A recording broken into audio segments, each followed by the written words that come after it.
냄새나고 뭐라고. 지금 뭔 소리를 하는 거야? 엄마, 지우의 말이 맞아요. 엄마는 너무 촌스러워요. 우리 친구들 앞에서 창피했단 말이에요. 30년 동안 분식집 운영해서 대학 보낸 엄마가 부끄럽다고. 어차피 이 집도 예금도 다 우리 거 될 건데 왜 이렇게 인색하게 구세요? 감히 내가 살아있는데 내 재산이 네 거라고. 엄마, 우리 이미 부동산 상담 다 받았어요. 이 집 팔면 15억은 나와요. 뭐? 내 집을 나 모르게 상담했다고. 어머님 혼자 이런 큰 집에서 뭐 하세요? 요양시설 가시면 되잖아요. 이것들이 나를 요양시설에 보내려고. 엄마도 나이가 얼만데?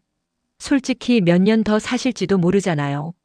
내가 지금 엄마 돌아가시기를 바란다는 소리냐? 너희들 내 통장 몰래 뒤진 거 다 알고 있어. CCTV에 다 찍혔다. 그게 뭐 어때서요? 어차피 우리가 관리해야 할 돈인데. 당장 내 집에서 나가. 너희 같은 것들은 내 자식도 아니야. 좋아요. 그럼 엄마 혼자 늙어서 외롭게 사세요. 우리는 엄마 없어도 잘 살 거니까. 안녕하세요. 저는 69세 박선희입니다. 지금 이 나이가 되어서야 비로소 제 인생을 살고 있다고 말할 수 있게 되었습니다. 하지만 여기까지 오는 길이 얼마나 험난했는지 제 이야기를 들어보시면 아실 거예요. 30년 넘게 분식집 운영하며 힘들게 자녀들을 키웠는데 아들 결혼식에 초대받지 못한 제가 어떻게 아들 며느리에게 통쾌한 반격을 했는지 그 놀라운 반전을 들어보시죠. 30년 넘게 분식집을 운영했습니다. 새벽 4시에 일어나서 시장에 가서 재료를 사고 하루 12시간씩 서서 일했어요. 손목 관절이 완전히 상해서 지금도 아픈데 그때는 그저 아이들이 잘 되기만 바랐거든요. 아들 민준과 딸 유진이를 키우면서 단 하루도 쉬지 않았어요. 손님들이 사장님 좀 쉬세요라고 할 때마다 저는 웃으며 괜찮아요. 우리 아이들 대학 보내야 해서요라고 대답했죠. 비가 오나 눈이 오나 가게 문을 열었어요. 명절에도 설날 하루만 쉬고 나머지는 다 영업했어요. 그렇게 모은 돈으로 아이들 학원비도 대고 과외도 시켰어요. 민준이가 서울에서 대기업에 들어갔을 때 얼마나 기뻤는지 몰라요. 우리 아들이 드디어 성공했구나 하면서 혼자 울었어요. 가게 화장실에 들어가서 펑펑 울었던 기억이 아직도 생생해요. 30년 동안의 고생이 보상받는 느낌이었거든요. 동네 분들한테도 자랑했어요. 우리 민준이가 서울 대기업 들어갔어요라고요. 다들 축하해 주시고 대단하다고 하셨어요. 그러던 민준이가 결혼을 준비한다고 하더라고요. 저는 속으로 예쁜 한복을 입고 단상 옆에서 웃는 날을 그려봤어요. 아들의 인생에서 가장 중요한 순간에 함께 있는 엄마 말이에요. 어떤 한복을 입을까, 머리는 어떻게 할까, 화장은 어떻게 할까 혼자 상상하며 설레었어요. 한복집에도 몇 군데 알아봤어요. 예쁜 파란색 한복이 있던데 그걸 입으면 좋겠다고 생각했죠. 그런데 이상했어요.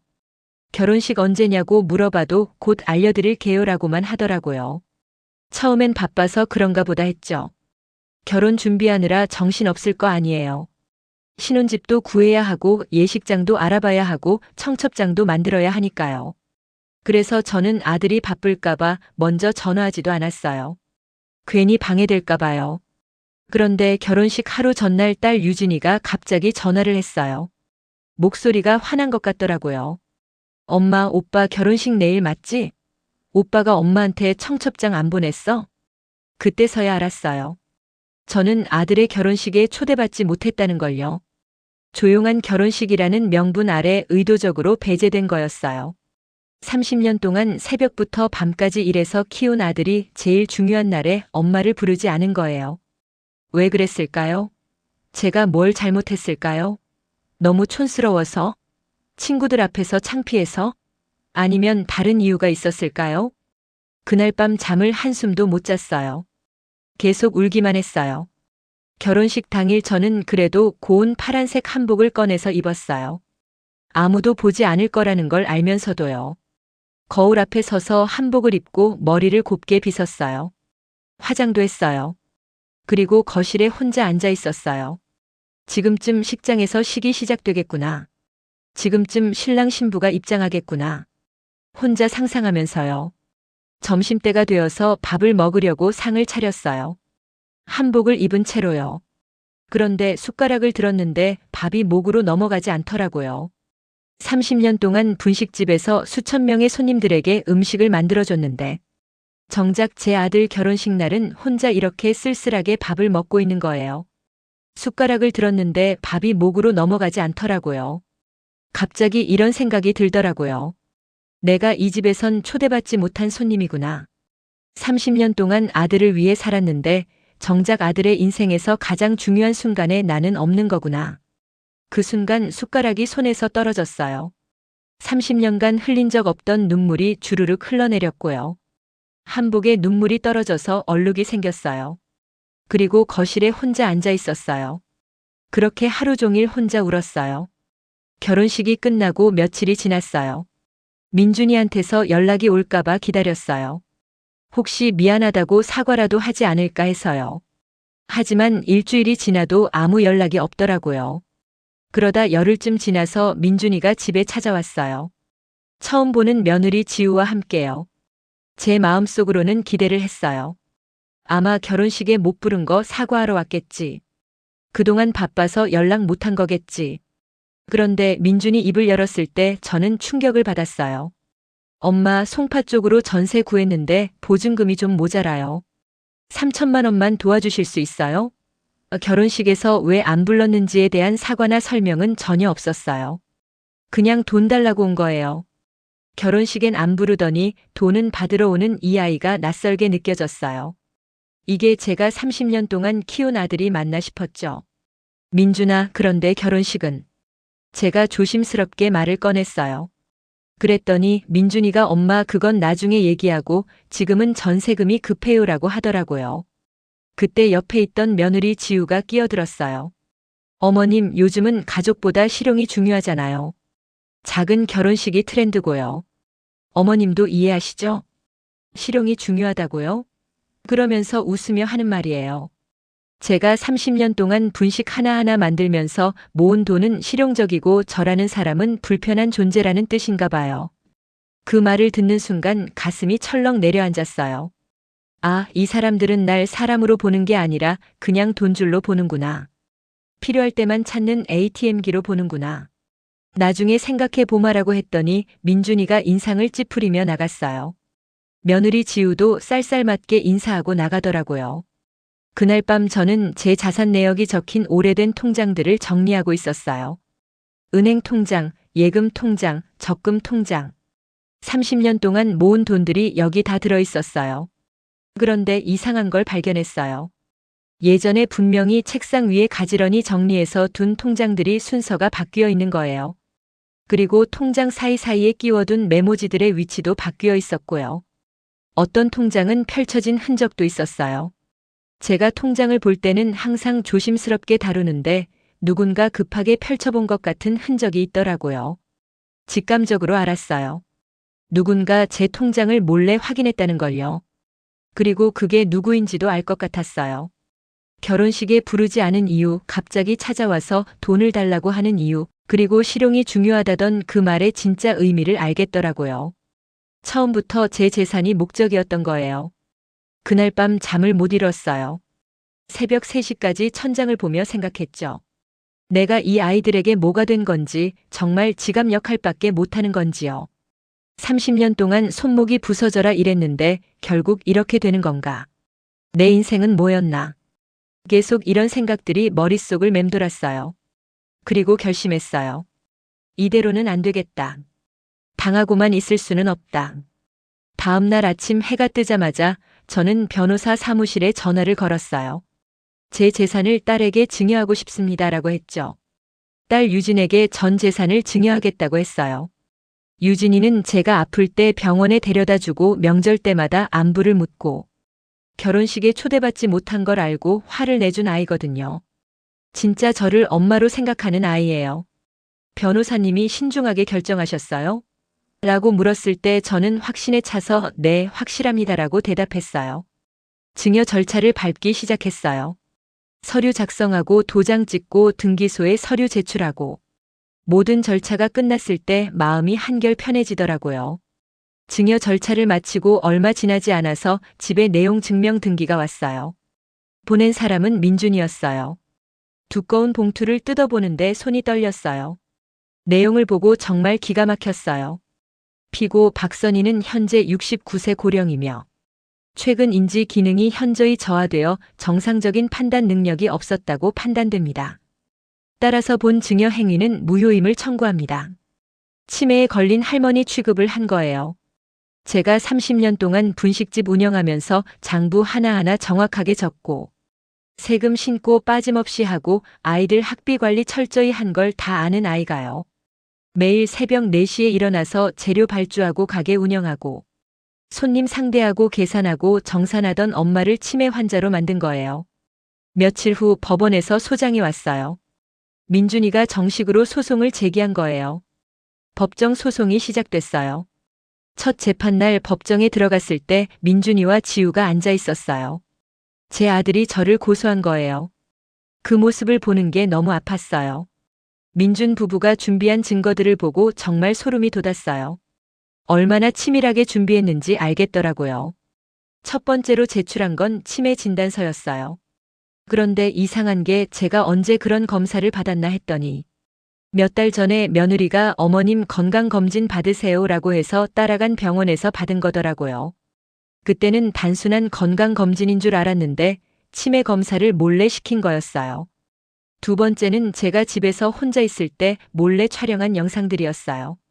제가 TV 리모컨을 찾느라 헤매는 모습, 약국에서 약 이름을 잠깐 헷갈려하는 모습, 전화번호를 메모지에서 찾는 모습 등등이요. 이런 걸 언제 찍었나 했더니 민준이가 집에 올 때마다 핸드폰으로 몰래 찍은 거더라고요. 아들이 집에 올 때마다 반가워서 이것저것 챙겨줬는데 그때 저를 몰래 촬영하고 있었던 거예요. 세 번째는 제가 최근에 같은 말을 반복한다는 주변 사람들의 증언이었어요. 분식집 단골 손님들까지 증인으로 불러서 박선희 씨가 요즘 기억력이 많이 나빠졌다는 증언을 받았다는 거예요. 나중에 알고 보니 민준이가 그분들한테 미리 찾아가서 엄마가 요즘 어떠세요? 기억력이 나빠지신 것 같지 않으세요? 라고 유도 질문을 한 거더라고요. 법정에서 이 모든 걸 보면서 정말 무서웠어요. 내 아들이 언제부터 이렇게 치밀하게 계획을 세운 건지, 엄마를 이렇게까지 할 수 있는 건지요. 결혼식에 부르지 않은 것도, 갑자기 찾아와서 돈을 달라고 한 것도, 통장을 몰래 확인한 것도 모든 게 계획된 일이었던 거예요. 하지만 저도 만만하지 않았어요. 30년 동안 장사하면서 모든 걸 기록으로 남겨둔 습관이 있었거든요. 가게 장부는 20년치가 넘게 보관되어 있었고요. 의료비 지출 내역, 아이들 학비 송금 내역, 유진이에게 용돈 보낸 내역, 그리고 매일 밤 써온 일기장까지요. 특히 일기장이 결정적이었어요. 저는 30년 동안 매일 밤 일기를 썼거든요. 장사하면서 있었던 일, 아이들 이야기, 제 생각들을 다 적었어요. 거기에는 민준이가 언제 집에 왔는지, 무슨 말을 했는지, 며느리가 어떤 행동을 했는지 다 적혀 있었거든요. 통장을 뒤진 날짜도 정확하게 기록되어 있었고 치매 검사를 받으러 간 날의 대화 내용도 자세히 적혀 있었어요. 변호사님이 제 일기장들을 보시더니 이거 정말 대단한 증거입니다라고 하시더라고요. 이렇게 매일 정확하게 기록을 남기는 분이 치매라니 말이 안 됩니다라고 하셨어요. 그리고 결정적인 증거가 하나 더 있었어요. 며느리 지우가 자신의 SNS에 올린 글이었어요. 지우의 SNS 계정을 유진이가 찾아낸 거예요. 거기에 올라온 글을 보고 저는 할 말을 잃었어요. 시댁이 오래된 빌라인데 요즘 이 동네 땅값이 엄청 올랐대. 대박 예상. 곧 재개발 들어온다니까. 진짜 로또 맞은 기분. 시어머니가 혼자 사시는데 관리 잘해드려야겠어. 이 글은 결혼하기 한 달 전에 올린 거였어요. 그러니까 지우는 결혼 전부터 우리 집 재산을 노리고 있었던 거죠. 이 글이 법정의 증거로 제출되고 언론에 공개되면서 여론이 완전히 바뀌었어요. 인터넷 뉴스 댓글에는 이게 진짜 며느리냐, 완전 골드디거잖아, 시어머니 불쌍하다. 이런 반응들이 쏟아졌어요. 시민단체에서 연락이 왔어요. 기사를 보고 연락했다고 하더라고요. 박선희님, 저희가 변호사비를 지원해드리겠습니다. 이건 개인적인 문제가 아니라 우리 사회 노인들이 겪고 있는 공통된 문제예요. 노인 인권을 위해 활동하는 단체였어요. 그분들이 말씀하시길 요즘 자식들에게 지갑 취급받고 나이 들면 치매 취급당하면서 재산을 빼앗기는 노인들이 정말 많다고 하더라고요. 정말 고마웠어요. 혼자서는 변호사비가 부담스러웠거든요. 시민단체에서 파견해준 변호사님이 정말 훌륭하셨어요. 젊은 여자 변호사였는데 열정이 대단하셨어요. 어머님 걱정 마세요. 제가 끝까지 함께 하겠습니다라고 하시더라고요. 변호사님이 민준 부부가 제출한 증거들을 하나하나 반박하기 시작했어요. 치매 진단서에 대해서는 진단 과정에서 보호자 동의 없이 이루어진 검사이며 일상생활에 전혀 지장이 없는 경미한 수준입니다라고 주장했어요. 그리고 제가 매일 가게 장부를 정확하게 쓰고 복잡한 세금 신고까지 혼자서 처리하고 있다는 증거들을 제출했죠. 국세청 신고 내역, 은행 거래 내역, 가게 운영 기록들이요. 몰래 촬영한 영상들에 대해서는 고의적으로 편집된 영상으로 노인이라면 누구나 볼 수 있는 자연스러운 모습을 악의적으로 편집한 것이라고 했어요. 그리고 같은 시기에 제가 정상적으로 활동하는 모습들을 담은 다른 증거들을 확보해서 제출했어요. 가게 CCTV 영상에는 제가 손님들과 정상적으로 대화하고 계산하고 주문받는 모습이 다 찍혀 있었거든요. 주변 사람들의 증언에 대해서는 변호사님이 직접 그분들을 다시 만나서 이야기를 들었어요. 그랬더니 몇 분이 솔직하게 말씀해 주시더라고요. 민준 씨가 미리 와서 엄마 얘기를 물어보더니 나중에 법정 증언 부탁한다고 했어요. 그때는 무슨 일인지 몰라서 그냥 도와줬는데 이렇게 될 줄 몰랐어요. 이런 증언들도 법정에 제출됐어요. 그런데 진짜 중요한 건 추가 증거들이었어요. 유진이가 민준이 친구를 통해 확보한 카카오톡 대화 내용이 결정적이었어요. 민준이가 결혼 반년 전에 친구들과 나눈 대화였는데 내용이 정말 충격적이었어요. 우리 엄마 집이 재개발 대상지라서 완전 대박이야. 지금 시세가 7억인데 재개발되면 15억은 받을 거래. 결혼하면 그 집 내 명의로 넘길 수 있어. 대박이네. 그럼 너 강남 갈 수 있겠다. 일단 결혼식은 조용히 하고 나중에 서서히 설득해 볼 생각이야. 엄마가 좀 까다로우시긴 한데 며느리가 잘하면 될 것 같아. 이 대화를 보면서 정말 마음이 아팠어요. 제가 까다로운 엄마였나요? 30년 동안 분식 하나하나 정성스럽게 만들면서 학비 대주고 용돈 주고 뒷바라지한 엄마를 까다롭다고 표현하다니요. 그리고 제 재산을 마치 자기 거인 것처럼 친구들한테 자랑하고 있었던 거예요. 두 번째 증거는 지우가 결혼 전에 부동산 앱으로 우리 동네 시세를 검색한 기록이었어요. 휴대폰 복구 전문 업체를 통해 확보한 건데요. 결혼 3개월 전부터 우리 집 주변 부동산 시세를 거의 매일 확인했더라고요. 빌라 시세, 재개발, 부동산 전망. 이런 검색어들로 매일 검색한 기록이 남아 있었어요. 그뿐만 아니라 지우가 부동산 중개소에 직접 전화해서 우리 집 시세를 물어본 통화 기록도 나왔어요. 빌라 302호 시세가 어떻게 되나요? 재개발되면 얼마나 받을 수 있어요? 이런 내용이었죠. 결혼하기도 전에 시어머니 집 시세를 알아보고 다닌 거예요.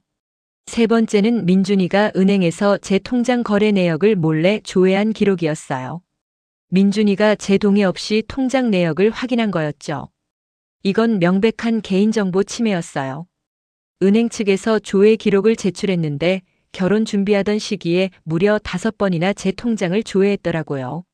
얼마나 제 재산이 궁금했으면 그랬을까요? 그리고 네 번째로 민준이가 다니던 회사 동료들이 증인으로 나왔어요. 처음에는 민준이 편을 들어줄 줄 알았는데 의외로 솔직하게 증언해 주시더라고요. 한 동료분이 이렇게 말했어요. 민준 씨가 평소에 우리 엄마가 재산이 좀 있다. 분식집 30년 하셔서 현금이 많다고 자주 말했습니다.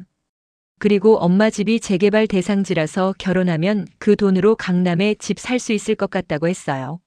솔직히 그때는 효자네하고 생각했는데 이런 일이 벌어질 줄은 몰랐습니다.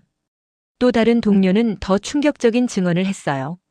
민준 씨가 결혼식을 작게 하는 이유를 물어봤을 때 엄마를 부르면 복잡해진다. 친구들 앞에서 엄마가 촌스러운 모습 보이는 게 싫다고 했습니다. 그리고 나중에 엄마를 잘 설득해서 재산을 빨리 받을 계획이라고 했어요. 이 증언들을 들으면서 법정안이 술렁거렸어요. 방청객들도 다들 놀란 표정이었고요. 민준의 계획이 얼마나 치밀했는지 그리고 얼마나 오래 전부터 준비한 일인지가 명확해진 거죠. 결혼식에 엄마를 안 부른 것도, 갑자기 돈을 달라고 한 것도, 치매 진단을 받게 한 것도 다 계획된 일이었던 거예요. 하지만 정말 결정타는 따로 있었어요. 지우의 친구가 양심 선언을 한 거예요. 지우와 고등학교 때부터 친했던 친구인데 갑자기 변호사 사무실로 찾아왔다고 해요. 그리고 법정에 증인으로 나와서 이런 증언을 했어요. 지우가 민준 씨와 사귈 때부터 시어머니 집이 재개발 대상지라며 정말 좋아했어요. 저한테 언니, 나 완전 로또 맞았어. 시어머니가 재산도 많고 집도 재개발 대상지래. 몇 년만 참으면 우리도 강남 갈 수 있어라고 했거든요. 그리고 시어머니가 나이가 많으시니까 금방 재산을 물려받을 수 있을 것 같다고 했습니다. 결혼식에 시어머니를 안 부르는 것도 나중에 문제될까봐 사진에 남으면 나중에 불편할 것 같아라고 했어요. 처음에는 농담인 줄 알았는데 재판까지 가는 걸 보니까 정말 계획적이었던 것 같아요. 이 친구는 양심상 가만히 있을 수 없어서 나왔다며 지우가 제 친구지만 이건 아닌 것 같아서 용기를 냈다고 했어요. 이 증언이 나오자 지우는 완전히 당황했어요. 뒤에서 울면서 친구가 왜 이런 거짓말을 하는지 모르겠다고 했지만 이미 늦었어요. 판사님도 충분한 증거와 증언을 통해 피고들의 의도가 명확하게 드러났다고 판단하셨어요. 그리고 추가로 이는 단순한 가족 갈등을 넘어선 계획적인 범죄 행위로 보인다고 하셨어요. 드디어 판결이 나왔어요. 판사님은 엄숙한 표정으로 말씀하셨어요. 피고 박선희의 증여 행위는 정상적인 판단 능력 하에서 이루어진 것으로 판단됩니다. 원고들의 청구를 기각합니다. 법정 안에서 박수 소리가 터져 나왔어요. 저는 그 자리에서 울음을 터뜨렸어요. 옆에 있던 유진이가 저를 꼭 안아줬어요. 엄마 이겼어요. 엄마가 이겼어요. 하지만 판결은 거기서 끝이 아니었어요. 판사님이 계속 말씀하셨어요. 뿐만 아니라 원고들은 허위 진단서 제출, 개인정보 무단 열람, 사생활 무단 촬영 등의 혐의로 형사고발 대상이 될 것으로 보입니다. 민준 부부는 오히려 여러 가지 혐의로 고소당하게 된 거예요. 판결문에서 판사님은 이렇게 말씀하셨어요. 원고들은 원고의 재산을 목적으로 계획적이고 악의적인 행위를 저질렀으며 이는 사회적으로 용납될 수 없습니다. 특히 고령의 어머니를 치매 환자로 몰아가며 재산을 탈취하려 한 행위는 노인 학대에 해당합니다. 판결이 나온 후 민준의 인생은 완전히 바뀌었어요. 이 사건이 언론에 크게 보도되면서 민준이 다니던 회사에서도 문제가 됐어요. 회사 측에서는 회사 이미지에 악영향을 끼쳤다며 민준을 징계위원회에 회부했어요. 결국 민준은 권고사직을 받았어요. 대기업에서 일하는 게 자랑이었던 민준이었는데 하루아침에 실업자가 된 거죠. 지우는 더 심각했어요. 명예훼손과 허위 진단서 제출 방조 혐의로 기소됐고요. 사회복지사로 일하고 있었는데 이 사건 때문에 자격증 취소 위기에 놓였어요. 사회복지사 윤리 강령을 위반했다는 이유였죠. SNS에 올린 글들 때문에 골드디거, 재산 노린 며느리로 낙인 찍혔어요. 어디 가서도 얼굴을 들고 다닐 수 없게 됐고요. 두 사람의 사진과 이름이 인터넷에 퍼지면서 완전히 유명인사가 됐어요. 물론 나쁜 쪽으로요. 온라인 커뮤니티에서는 현대판 불효자, 엄마 팔아먹은 인간 이런 식으로 불렸어요. 민준 부부는 결국 송파구에 얻었던 전셋집도 빼야 했어요. 집주인이 이런 사람들과는 계약을 유지할 수 없다며 계약 해지를 요구했거든요. 두 사람은 서울을 완전히 떠나 지방으로 이사했다고 해요. 나중에 들으니 경상도 어느 작은 도시로 갔다고 하더라고요. 서울에서는 더 이상 살기 어려워진 거죠. 길을 걸어도 사람들이 알아보고 수군거리고 직장도 구할 수 없고요. 저는 딸 유진이와 함께 경기도 시골에 있는 작은 전원주택으로 이사했어요. 시민단체에서 후원금을 모아서 마련해준 집이었어요. 판결이 나고 나서 시민단체 대표님이 저를 찾아오셨어요. 박선희님, 저희가 작은 집 하나 마련했습니다. 이제 편안하게 사세요. 정말 감사했어요. 낯선 분들이 저를 위해 이렇게까지 해주시다니요. 집은 경기도 양평의 작은 마을에 있었어요. 서울에서 차로 1시간 반 정도 걸리는 곳이었죠. 처음 그 집을 봤을 때 눈물이 났어요. 작은 마당에 화단이 있었고 뒤쪽으로는 작은 텃밭도 있었어요. 30평 정도 되는 단층 집이었는데 저와 유진이가 살기에는 충분했어요. 이사하던 날 유진이가 제 손을 꼭 잡으며 말했어요. 엄마, 여기서 이제 정말 행복하게 살아요. 아무 걱정하지 말고요. 짐을 다 풀고 나서 마당에 나가봤어요. 작은 화단에는 이미 꽃들이 심어져 있었어요.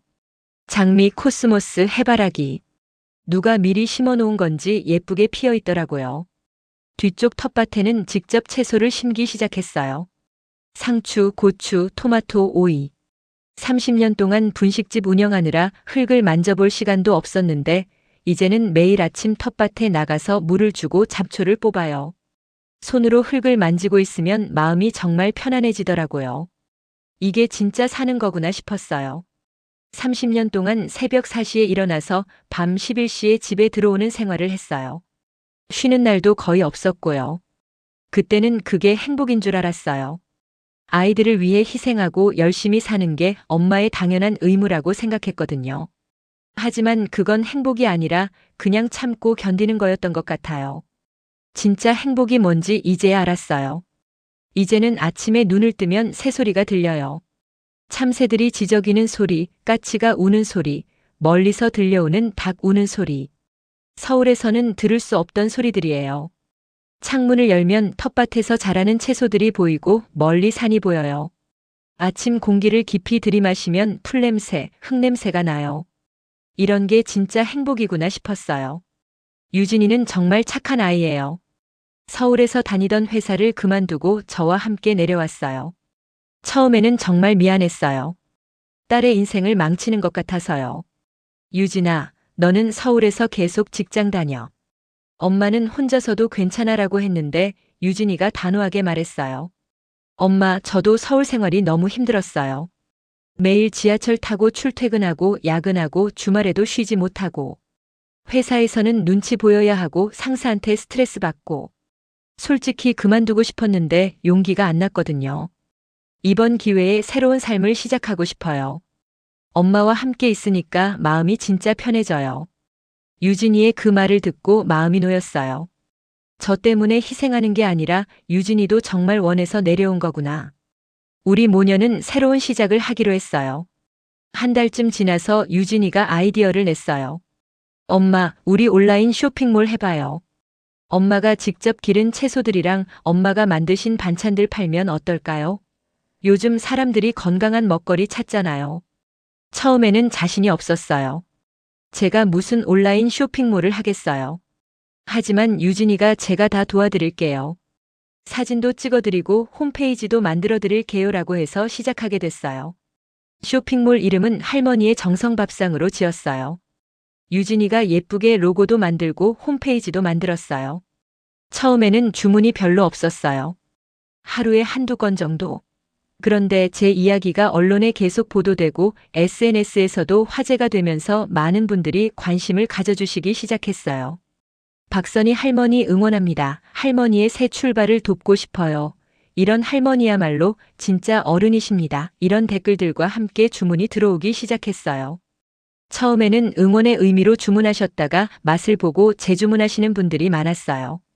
제가 직접 기른 상추, 고추, 토마토를 팔고 손으로 직접 만든 김치, 장아찌, 된장도 팔았어요. 30년 동안 분식집 하면서 익힌 솜씨가 있으니까 맛은 보장할 수 있었죠. 주문이 많을 때는 하루에 20개, 30개 포장해서 보냈어요. 유진이가 포장 박스에 손편지도 써서 넣어줬어요. 할머니의 정성이 담긴 음식입니다. 맛있게 드세요. 손님들한테서 후기가 올라오면 정말 기뻤어요. 할머니 김치 정말 맛있어요. 어릴 때 먹던 할머니 김치 맛이에요. 이렇게 정성스럽게 만든 반찬 처음 봐요. 할머니 응원합니다. 앞으로도 계속 주문할게요. 이런 댓글들을 보면 눈물이 날 정도로 고마웠어요. 시골 생활을 시작하고 나서 동네 어르신들과도 친해졌어요. 처음에는 낯선 곳이라 걱정했는데 동네 분들이 정말 따뜻하게 대해주셨어요. 옆집 할머니가 먼저 찾아오셔서 새로 오셨어요. 여기 와서 잘 사세요라며 감자랑 고구마를 한 박스 주고 가셨어요. 동네 노인정에도 나가기 시작했어요. 거기서 만난 어르신들 중에 저와 비슷한 처지의 분들이 정말 많더라고요. 자식들에게 서운한 일을 당한 분들, 외롭게 사시는 분들, 자식한테 재산 빼앗길 뻔한 분들. 우리는 금방 친해졌어요. 일주일에 두세 번은 모여서 차도 마시고 이야기도 나눠요. 서로 위로도 해주고 조언도 해주고요. 같이 밭일도 하고 산책도 가요. 명절 때는 같이 모여서 음식도 해먹고요. 이렇게 서로 의지하며 사는 게 정말 좋더라고요. 한 할머니가 이런 말씀을 하셨어요. 선희 씨 덕분에 우리도 용기를 얻었어요. 나이 들었다고 자식들한테 무시당할 필요 없다는 걸 알았어요.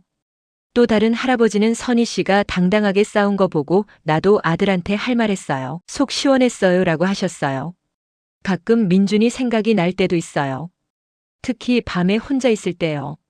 30년 동안 키운 아들인데 완전히 잊을 수는 없잖아요.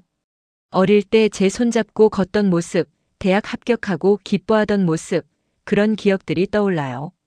그럴 때면 마음이 아파요. 하지만 이제는 그런 생각을 오래 하지 않아요. 유진이가 옆에서 엄마 잘못 없어요. 오빠가 잘못한 거예요 라고 위로해 주거든요.